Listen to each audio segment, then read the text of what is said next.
Hello dear students, मैं विजय साग स्वागत आप सभी का आपके अपने YouTube channel Vijay creative classes में। Today we will talk about exercise 1.1 on NCERT class 12th। In previous lecture we will also discuss this exercise. Clear है? हम लोग इससे पहले वाले लेक्चर में भी इस एक्सरसाइज को डिस्कस कर चुके हैं, उसके कुछ क्वेश्चन के बारे में। अप्रॉक्सीमेटली प्रीवियस लेक्चर में 7 क्वेश्चन तक हम लोगों ने अटैम्प्ट किए थे।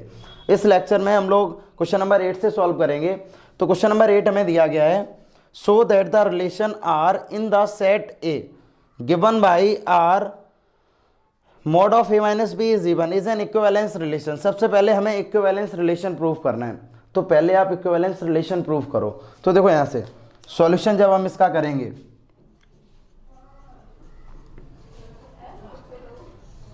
सॉल्यूशन जब आप करोगे तो सबसे पहले हमें यहां पर इसको रिफ्लेक्सिव शो करना है। रिफ्लेक्सिव,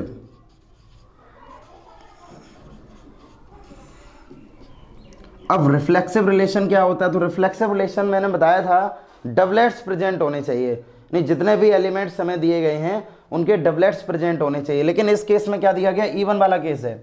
जैसे मैं अगर यहां पर ये लिख दूं ए बिलोंग्स टू ए, क्लियर है भाई? इन्होंने पहले ही बोल दिया रिलेशन ए के साथ है, तो इसका मतलब आर सबसेट ए क्रॉस है, ये तो आपको पता होना चाहिए।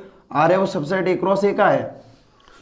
मैंने यहाँ पर बता दिया स्मॉल ए है वो बिलोंग करेगा कैपिटल ए में। जब स्मॉल ए बिलोंग करेगा कैपिटल ए में, इसका मतलब ए माइनस ए बराबर 0, और 0 हमारा कैसा नंबर होता है? इवन, क्योंकि अगर हम 0 में 2 का डिवाइड दे दें आसानी से डिवाइड हो जाएगा। तो जब ये 0 डिवाइड हो जाएगा, इसका मतलब आप लिख सकते हो आर इज रिफ्लेक्सिव। जो रिलेशन है हमारा कैसा हो गया? यहाँ पर रिफ्लेक्सिव हो गया। क्लियर है? दूसरा केस आता है सिमेट्रिक।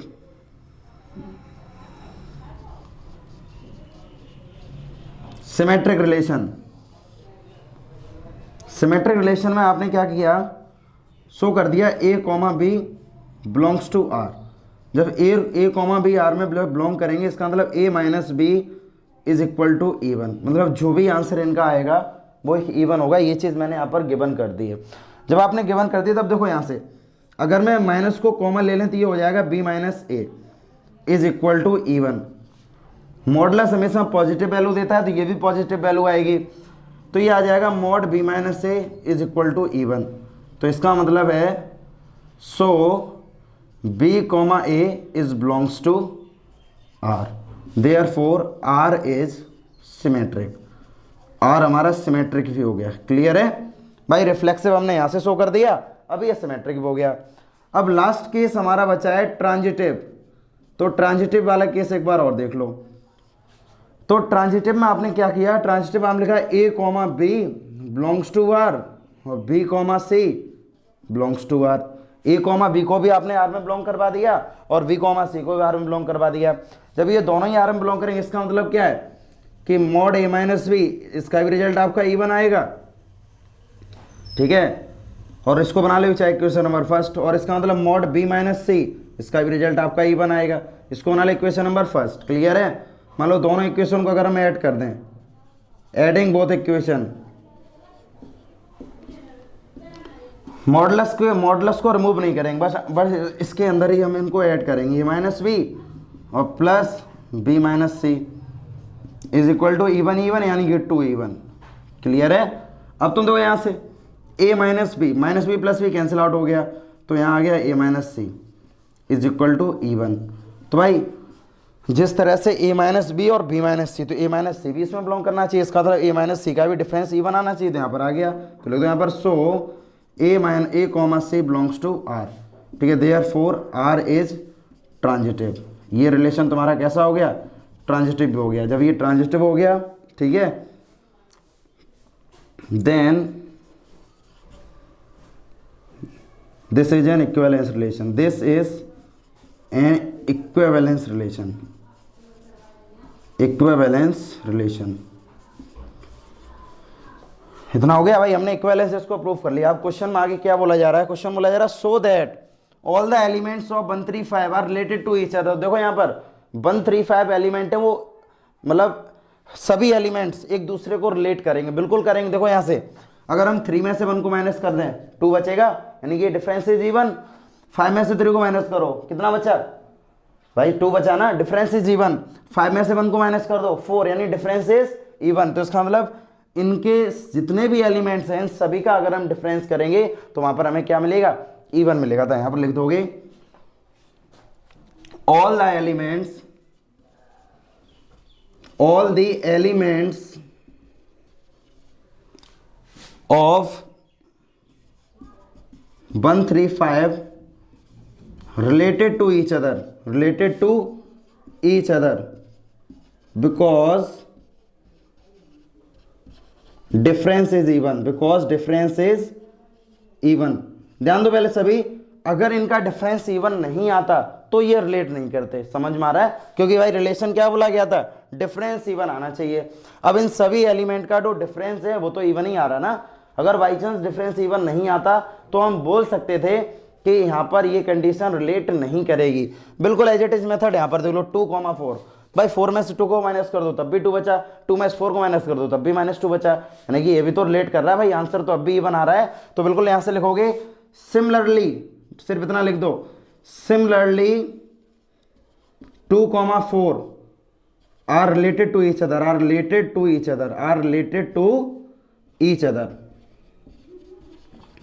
इतना आपने कर लिया। उसके बाद क्वेश्चन क्या बोला जा रहा है, but no elements of 135 is related to any element of 24। बोला गया 135 और 2,4 ये दोनों एलिमेंट्स आपस में रिलेट नहीं करेंगे।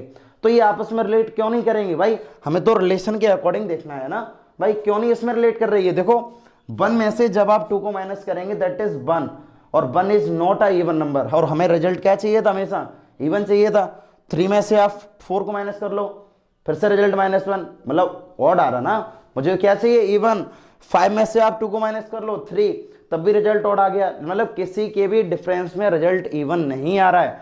अगर इनके डिफरेंस में भी रिजल्ट अगर इवन आता तो ये एलिमेंट्स भी एक दूसरे को रिलेट करते, लेकिन ये केवल क्या कर रहे हैं यहाँ पर, रिलेटेड टू ईच अदर, केवल ये खुद को ही रिलेट करेंगे 135 और 2,4, लेकिन 135 के जितने भी एलिमेंट्स हैं वो 2,4 को रिलेट नहीं करेंगे, because difference is odd not a even. अगर इवन होता तो ये इसको रिलेट करते।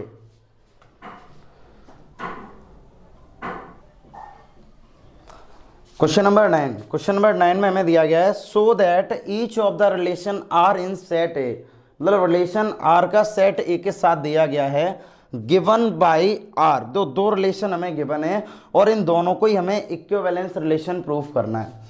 Find the set of all elements related to 1, और इन दोनों केस में हमें 1 से रिलेटेड जितने भी एलिमेंट्स हैं उनका एक सेट भी फाइंड आउट करना है according to the given condition first and second. Clear है। तो एक बार क्वेश्चन को देखो, यहां से जब हम इसका सॉल्यूशन करेंगे,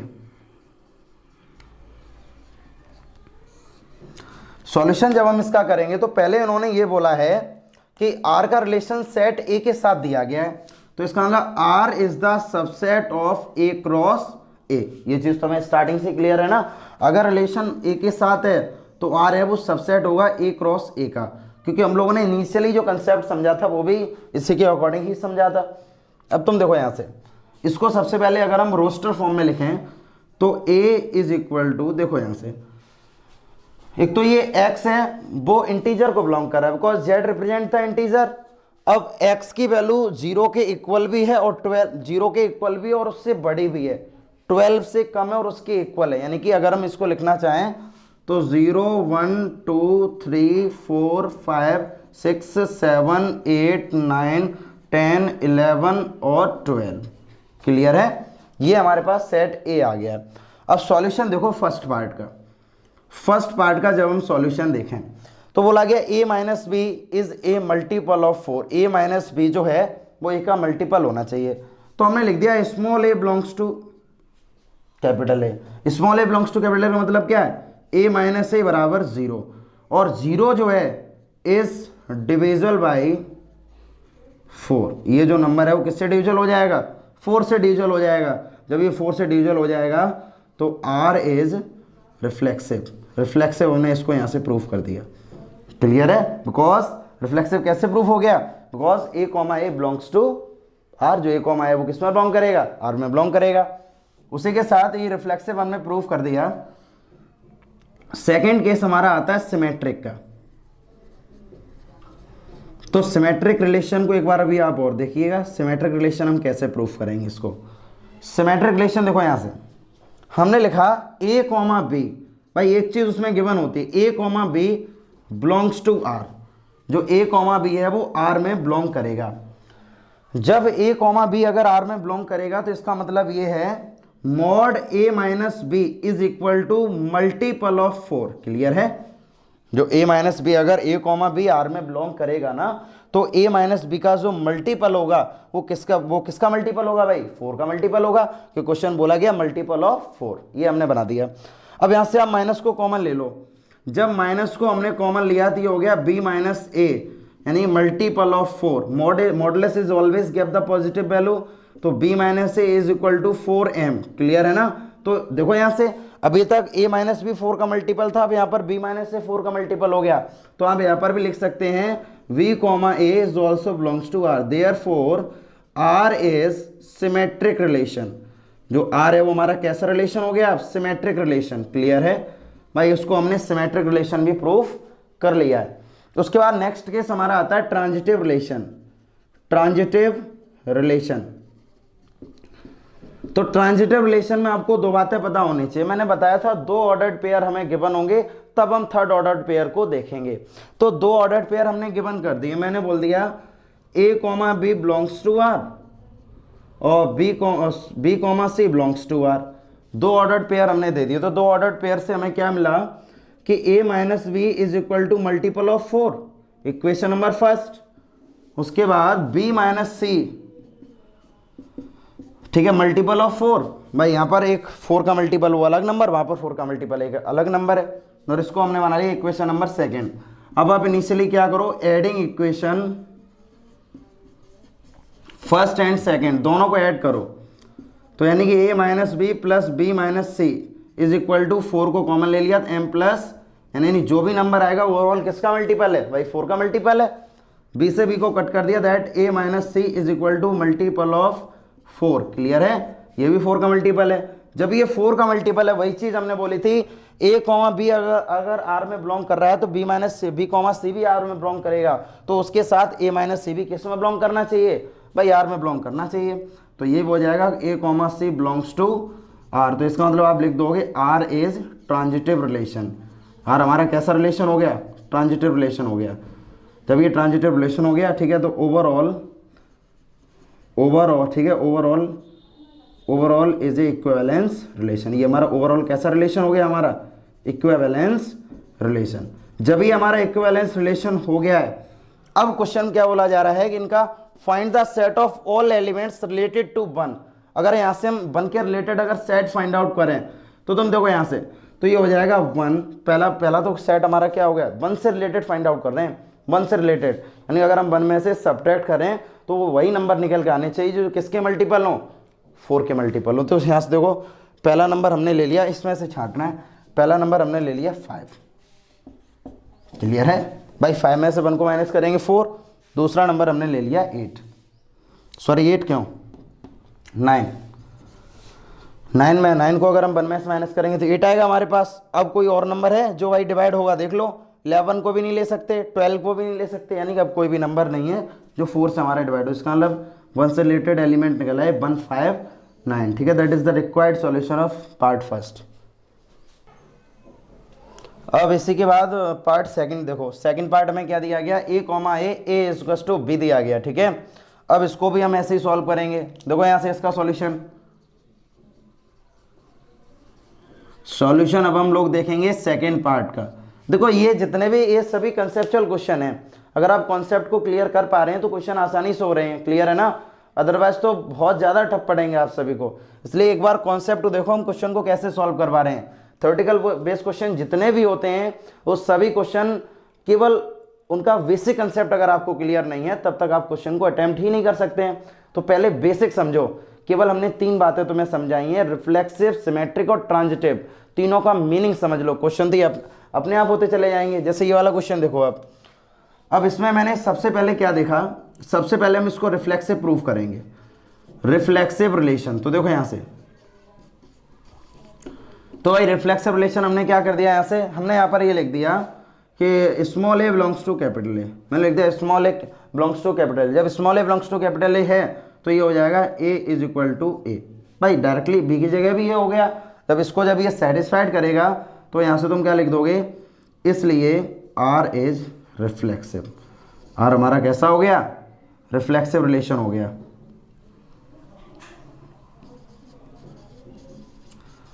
ठीक है, आर हमारा एक रिफ्लेक्सिव रिलेशन हो गया। अब सेकंड हमारा आता है सिमेट्रिक रिलेशन। तो सिमेट्रिक रिलेशन के अब आप देखो सिमेट्रिक रिलेशन हम कैसे प्रूव करेंगे इसको। तो सिमेट्रिक में हमने देखा कि अगर हम इसको ये लिख दें, जैसे यहाँ पर ये दिया गया a कॉमा बी दिया गया।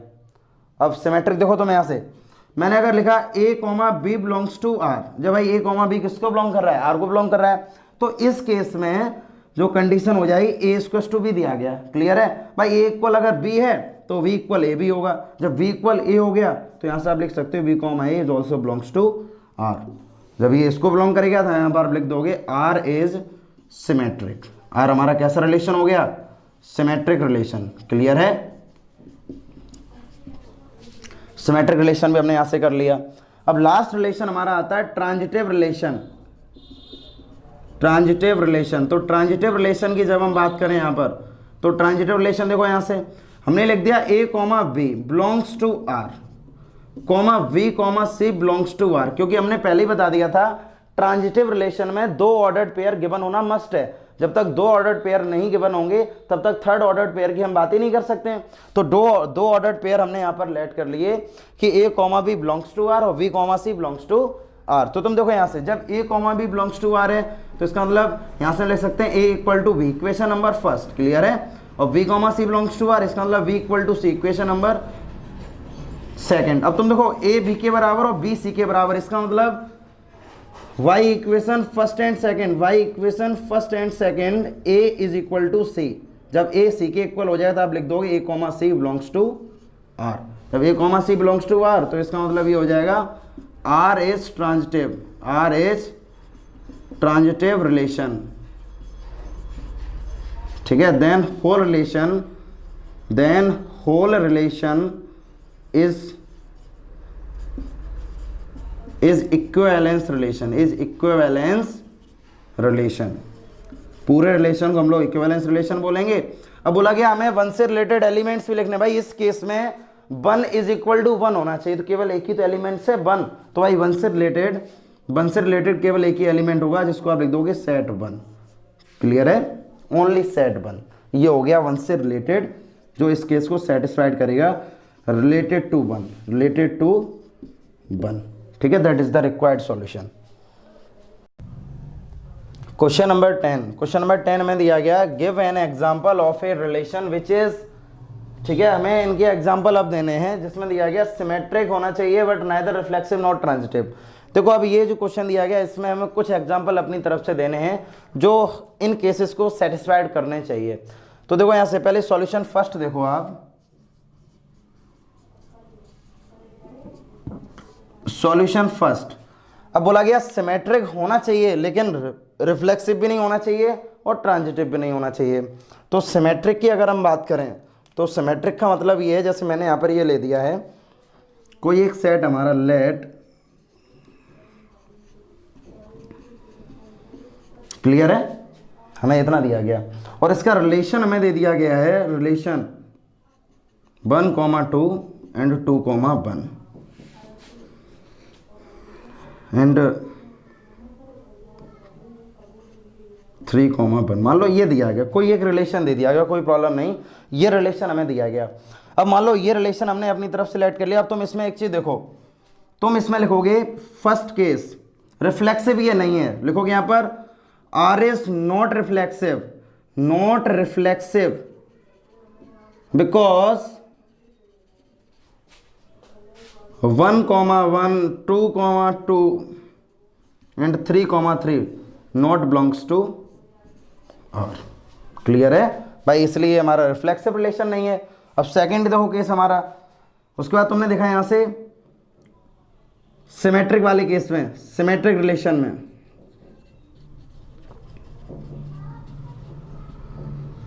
तुमने देखा यहाँ पर 1,2, तो यहाँ से 1,2, उसके बाद 2,1, 1,2 belongs to R and 2,1 belongs to are.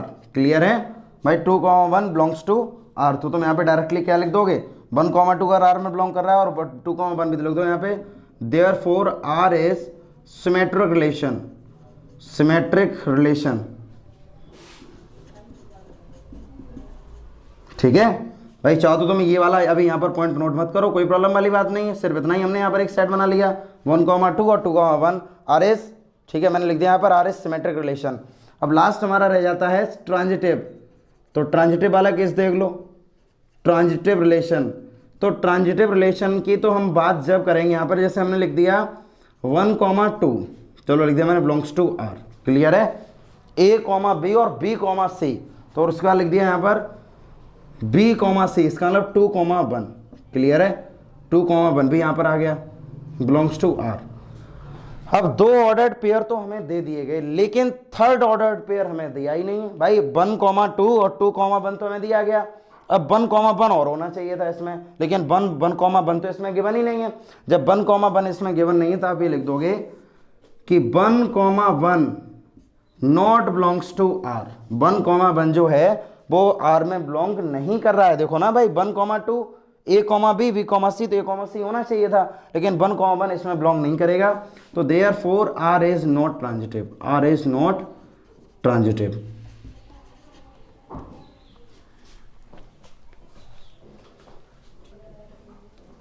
इसी तरह से सेकंड पार्ट आप देखिएगा। फर्स्ट पार्ट में भी जो मैंने अपनी तरफ से एग्जांपल ऐड करके करा दिया था ना, इसी तरह सेकंड पार्ट देखो, ट्रांजिटिव तो होना चाहिए लेकिन neither reflexive nor symmetric. Relation हमारा ट्रांजिटिव होना चाहिए लेकिन ना ही वो रिफ्लेक्सिव हो ना ही वो सिमेट्रिक हो। तो रिफ्लेक्सिव और सिमेट्रिक ना हो लेकिन ट्रांजिटिव हो, भाई ये केस अगर आपको प्रूफ करना तो दूसरा वाला केस आप लेट करो। जैसे हमने यहाँ पर क्या किया, मैंने एक अपनी तरफ से एक नंबर लेट किया। मान लो एक रिलेशन हमने दे दिया यहाँ पर, आर एक रिलेशन है, मान लो A comma B such that A is less than B. मैंने ये अपनी तरफ से रिलेशन लेट कर लिया। ए है वो बी से कम है, छोटा है। क्लियर है, मतलब जो ए है वो बी से छोटा है, हमने ये लेट कर लिया। तो हमने जब ये लेट किया था, तुम एक चीज़ देखो यहाँ से, और उसके बाद हमने अपनी तरफ से रिलेशन क्या और लेट कर लिया भाई। हमें जो एक सेट दिया गया वो हमें सेट दिया गया 1 2 3, हमें ये सेट दिया गया। अब तुम देखो यहाँ से, अब हमने लिखा यहाँ पर ये रिफ्लेक्सिव होना चाहिए। तो जब ये रिफ्लेक्सिव अगर आप प्रूफ करेंगे तो रिफ्लेक्सिव प्रूफ सॉरी ट्रांजिटिव जब तुम इसको प्रूफ करोगे, ना ही ये रिफ्लेक्सिव हो ना ही सिमेट्रिक हो, तो रिफ्लेक्सिव और सिमेट्रिक का तो ऑप्शन ही नहीं बनता। उसका रीजन है, जैसे हम यहाँ लिखे small A belongs to R. अगर स्मॉल ए को मैंने आर में बिलोंग करा दिया, ठीक है, तो इसका मतलब आर इज लेस देन ये। ठीक है भाई, इसकी जगह भी मैंने आ गया, जो कि तुम लिखोगे this is not possible, this is not possible. जब ये यहाँ पर पॉसिबल नहीं है, ठीक है, तो इसलिए R is not reflexive, not reflexive. जो रिलेशन हमारा आर है वो तो नॉट रिफ्लेक्सिव होगा ही नहीं। अब हम बात करेंगे सिमेट्रिक की। तो अब आप सिमेट्रिक की बात करो, सिमेट्रिक रिलेशन। सिमेट्रिक रिलेशन ही जब हम बात करेंगे तो हमने ये लिख दिया यहाँ पर, मान लो 1 और 2 की बात करें, ठीक है, तो मैं लिख दिया 1 इज लेस देन 2। यानी कि अगर आप यहाँ पर ये लिखना चाह रहे हो ना कि 1,2 बिलोंग्स टू आर, जब 1,2 को हमने आर में बिलोंग करा दिया तो इसका मतलब 1 इज लेस देन 2। भाई स्टेटमेंट क्लियर है ना, 1 इज लेस देन 2 स्टेटमेंट हमारा क्लियर है। जब स्टेटमेंट हमारा क्लियर है लेकिन 2 इज लेस देन 1, भाई 2 is less then 1 which is not possible, ये तो पॉसिबल ही नहीं है क्योंकि 2 इज ऑलवेज ग्रेटर देन 1। तो जब ये ग्रेटर देन 1 है तो रिलेशन को सेटिस्फाइड नहीं करेगा। तो जब ये रिलेशन को सेटिस्फाइड नहीं करेगा तो इसका मतलब आप यहाँ पर लिख सकते हो 2,1 not belongs to R. So R is not symmetric, R is not symmetric, ये हमारा सिमेट्रिक नहीं होगा। क्लियर है, जब ये सिमेट्रिक नहीं होगा। अब हम ट्रांजिटिव की बात करेंगे, ट्रांजिटिव रिलेशन की जब हम बात करें तो ट्रांजिटिव रिलेशन देखो। अब आप, मैंने लिखा है यहाँ पर 1, सबसे पहले यहाँ पर लिख दिया transitive relation, transitive relation. Clear है, 1 इज लेस देन 2। पहले स्टार्टिंग आप वैसे ही करेंगे, 1,2 belongs to R, 2,3 belongs to R. तो आपने यहाँ पर लिख दिया 1 इज लेस देन 2 और 2 इज लेस देन 3, क्लियर है। Equation number first, equation number second, 1 is less then 2 और 2 इज लेस देन 2। जब एक है वो 2 से छोटा है, 2 3 से छोटा है, तो इसका मतलब 1 है वो 3 से हमेशा ही छोटा होगा। By equation first and second, by equation first and second, 1 is always less than 3, so 1, 3 is belongs to R। तो यहाँ से 1, 2, 2, 3, 1, 3 belongs to R। जब ये 1, 3 belongs to R है तो इसका मतलब R is ट्रांजिटिव। ये हमारा कैसा रिलेशन हो गया? ट्रांजिटिव रिलेशन, ठीक है। अब इसी तरह से पार्ट थर्ड को हम देखेंगे। 2 पार्ट हम लोगों ने किए सॉल्व, बिल्कुल एज इट इज मेथड से इसके थर्ड पार्ट को भी हम सॉल्व करेंगे। थर्ड पार्ट दिया है reflexive and symmetric but not transitive. Reflexive भी होना चाहिए, सिमेट्रिक भी होना चाहिए, लेकिन ट्रांजिटिव नहीं होना चाहिए। तो reflexive, symmetric but not transitive. तो अब इसका सॉल्यूशन देखो थर्ड पार्ट का। थर्ड पार्ट के सॉल्यूशन मैंने मान लो एक सेट मान लिया है ए, और यहाँ पर मैंने दे दिया 1 2 3, क्लियर है। आपने रिलेशन एक आपने यहाँ पर लिखा कि 1, 1, उसके बाद 2, 2, 3, 3, उसके बाद 1, 2, उसके बाद 2, 1, ये आपने यहाँ पर लिख दिया। या 1, 2 न लिखो यहाँ पर हम कुछ नया लिखते हैं। मैंने यहाँ पर लिख दिया, जैसे हम लिखे हैं 2, 3, फिर 3, 1, जैसे मैंने लिखा है यहाँ पर 2, 3, फिर 3, 1, तो इसका मतलब 2, 1 होना चाहिए ना भाई। 2, 3 एंड 3, 1 भाई, 2 इसके हो गए। देखो यहाँ से, या 2, 3 क्या बोला गया यहाँ पर क्वेश्चन में, पार्ट में बोला गया था कि सिमेट्रिक और रिफ्लेक्सिव होना चाहिए। तो 2, 3, तो आपने लिख दिया यहाँ से 3, 2 अगर लिखोगे तब भी 2, 2 यहाँ पर लाई कर जाएगा। मतलब मुझे एक ऐसा एलिमेंट लेके चलना है जो इसमें लाई नहीं करना चाहिए। तो अगर इस केस में अगर लाई नहीं करना चाहिए, तो वो केस अगर आपको सिमेट्रिक लेके चल रहा है, तो यानी कि एक डिफरेंट केस लेके चलो। जैसे हमने यहाँ पर लेट किया 1, 2, फिर 2, 1, तो 1, 1 लाई करेगा। 2, 3, 3, 2, 2, 3 एंड 3, 2, तो 2, 2 भी लाई यहाँ पर कर रहा है। तो आपने ले लिया 3, 1, 3, 3, 1। अगर मैं यहाँ से ये लेके चले 3, 1 और 1, 3, तो 3, 3 भी लाई कर रहा है भाई। ज़्यादातर सभी केस यहाँ पर लाई कर रहे हैं, 1, 3 भी लाई कर रहा है, क्लियर है। अब तुम एक चीज़ देखो, यहाँ से मैंने बताया था जो हमारे रिलेशन यहाँ पर, जो मैंने रिलेशन यहाँ पर लेट किया है ना, इस केस में ट्रांजिटिव रिलेशन नहीं होना चाहिए। तो ट्रांजिटिव रिलेशन नहीं होना चाहिए, तो ट्रांजिटिव रिलेशन की कंडीशन होती है A, B, B, C और C, A। मतलब ये चीज़ हमें वहाँ पर सेटिस्फाइड कराना चाहिए। तो एक बार केस देखो यहाँ पर, अगर हम इसको रिफ्लेक्सिव प्रूफ करें तो रिफ्लेक्सिव इसलिए होगा, तो मैं यहाँ से लिख दोगे R is reflexive. R is reflexive because 1, 1, 2, 2 and 3, 3 belongs to R, clear है। ये हमारा कैसा हो गया, एक रिफ्लेक्सिव रिलेशन हो गया। उसके बाद जब हम सिमेट्रिक रिलेशन की बात करें, तो सिमेट्रिक रिलेशन का केस ये आ जाएगा हमारे पास कि 3, 1 यहाँ पर लिख भी दो सिमेट्रिक रिलेशन।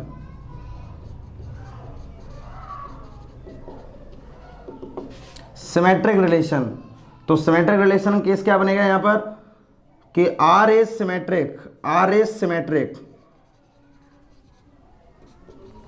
बिकॉज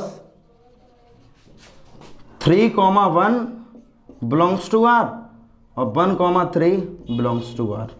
भाई दोनों ही R में बिलोंग कर गए। अब इसमें तुमसे बोला गया था ये केस तुम्हारा ट्रांजिटिव नहीं होना चाहिए। तो भाई एग्जाम्पल तो तुमने लेट कर लिया कि ये ट्रांजिटिव केस तुम्हारा नहीं होना चाहिए। तो ट्रांजिटिव अगर तुम इसको नहीं करोगे तो क्या कर सकते हो यहाँ पर तुम, जैसे मैंने यहाँ पर लेट किया था, जैसे एक एलिमेंट और लेट कर लो। मान लो हमने यहाँ पर एक बार 4 और लेट कर लिया, क्लियर है।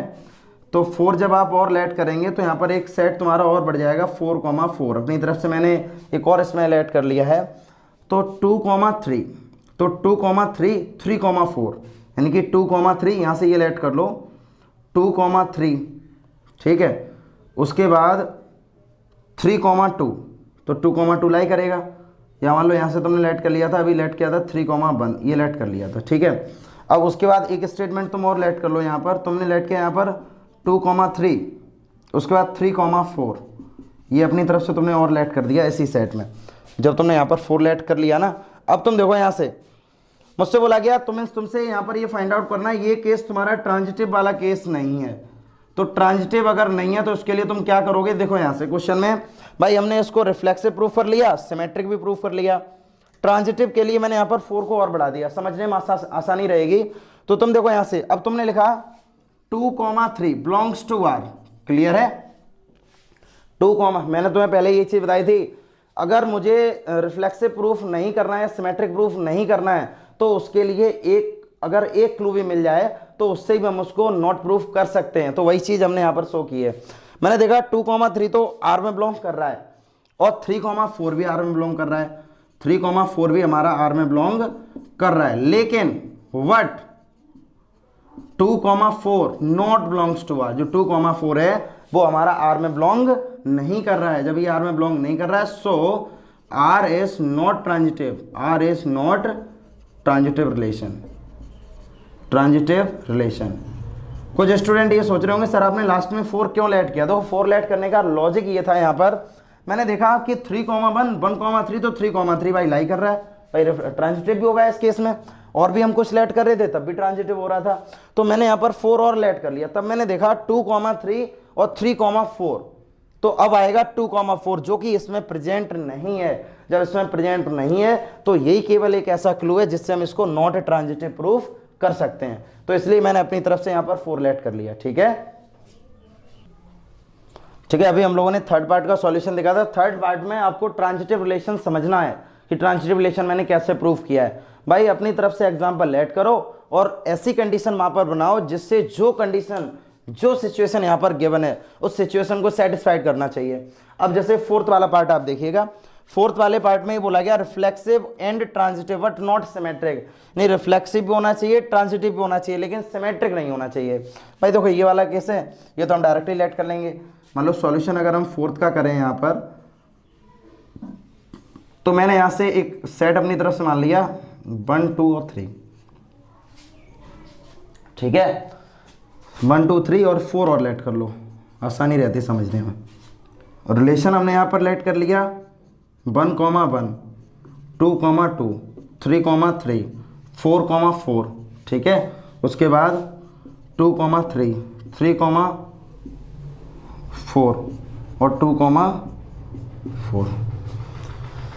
मैंने तुम्हें ये बताया, मैंने तुम्हें यहाँ पर ये समझाया था पहले भी कि जितने भी तुम्हारे रिफ्लेक्सिव रिलेशन होते हैं, रिफ्लेक्सिव अगर कहीं सपोज करो ये नंबर ना गिवन होते, आगे के सिर्फ इतना ही हम देते, तो रिफ्लेक्सिव जो रिलेशन हमारा होता है वो सिमेट्रिक भी होता है और ट्रांजिटिव भी होता है। ये चीज़ आपको पता होनी चाहिए।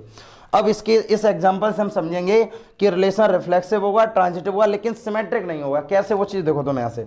सबसे पहला केस हमारा आता है रिफ्लेक्सिव का। सबसे पहला केस हमारा रिफ्लेक्सिव का आता है। तो रिफ्लेक्सिव इसको आप करेंगे, लिखोगे यहां पर आर इज रिफ्लेक्सिव बिकॉज ये हमारा रिफ्लेक्सिव है। क्यों रिफ्लेक्सिव है? क्योंकि 1, 1 2, 2, ठीक है, 3, 3 एंड 4, 4 बिलोंग्स टू आर। भाई इसमें ये लाई करेगा, इसलिए हमारा ये रिफ्लेक्सिव हो गया। अब हम सिमेट्रिक की बात करें तो सिमेट्रिक रिलेशन देखो यहां से। सिमेट्रिक मान लो मैंने यहां पर ले लिया 2, 3, मैंने लिया यहां पर 2, 3 belongs to R but 3, 2 not belongs to R. भाई 2, 3 तो आर में बिलोंग कर गया, लेकिन 3, 2 आर में बिलोंग नहीं करेगा। जब ये इसमें बिलोंग नहीं करेगा तो इसमें ले दो, so R is not symmetric, R is not symmetric. अपनी तरफ से एग्जाम्पल देखिए भाई, समझाओ। जब तक आप खुद नहीं समझ पाएंगे तब तक आप एग्जाम्पल दे ही नहीं सकते। हमने अपनी तरफ से एग्जाम्पल लिख दिया, तो 1, 1 2, 2 3, 3 एंड 4, 4 ये तो डायरेक्टली बिलोंग कर रहे हैं, इसलिए रिलेशन हमारा रिफ्लेक्सिव हो गया। अब सिमेट्रिक की बात करें तो 2, 3 तो रिलेशन लाई कर रहा है, but 3, 2 not belongs to R, so R is not symmetric. अब लास्ट कंडीशन हमारे पास रह गई है ट्रांजिटिव की। ट्रांजिटिव रिलेशन, तो जब हम ट्रांजिटिव रिलेशन के बारे में बात करेंगे तो ट्रांजिटिव रिलेशन आप देखिएगा। ट्रांजिटिव में मैंने क्या लिखा है, यहां पर दिया गया 2, 3 belongs to R and 3, 4 belongs to R. तो यहां से 2, 3 भी रिलेशन में लाई कर रहा है, 3, 4 भी रिलेशन में लाई कर रहा है, तो उसके बाद 2, 4 भी हमारा रिलेशन में लाई कर रहा है। तो लिख दो यहां पे, इसलिए R is transitive relation, R is transitive relation. इसी तरह से जिस तरह से अभी हमने आपको सभी पार्ट इसके समझाए हैं, ओवरऑल 4 पार्ट तो हमने आपको समझा ही दिए हैं। लास्ट पार्ट ये दिया गया है वो आपको खुद से ही करना है। अगर ये पार्ट आपको नहीं समझ में आ रहा है तो कमेंट बॉक्स में हमें बताएं कि आपको क्या नहीं समझ में आ रहा है, तो नेक्स्ट लेक्चर में कोशिश ये करेंगे कि ज़्यादा से ज़्यादा चीज़ें आपकी समझ में आए।